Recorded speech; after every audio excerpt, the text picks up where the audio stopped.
ერთხელ ომარ ჰაიამზე თავის მოწაფე ბაზარში წასულა.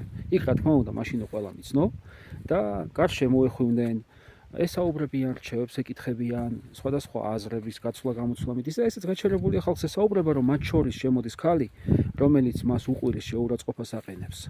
აი ესე შეურაცხყოფის მოყენებით შემოდის, ცილს წამებს აშკარად, ამცირებს ხალხში. მაგრამ ომარ ჰაიამი არც კი იმჩნევს ამას, საერთოდ არ იმჩნევს, მაგრამ ხედავს, რომ ცოტაც და შეიძლება თავისმა მოწაფემ ამ ქალს დაარტყას უკვე. მოკიდა მოწაფეს ხელი და შინ წავიდნენ. მოწაფემ შინ კითხა, მოძღვარო, რატომ დაუშვი, რომ ამ ადამიანს შენთვის შეურაცხყოფა მოეყენებინა? მოძღვარო, რატომ დაუშვი, რომ ამ ქალს შენთვის სიბინძურე ესროლა? რატომ დაუშვი, რომ ცილი დაეწამა შენთვის? ამას არაფერი არ უთქვია.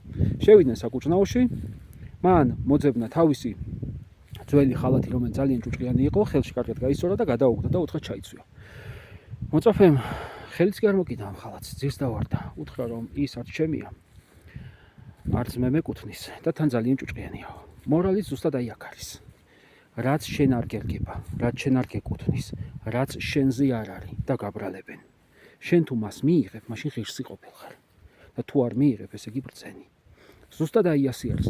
სხვისი ნასროლი ტალახი, სხვისი ნასროლი სიბინძურე, სხვისი ნათქვამი ტყუილი შენს მიმართ. შენ თუ გაითავისე, ესე იგი ღირსი ყოფილ ხარ ამის.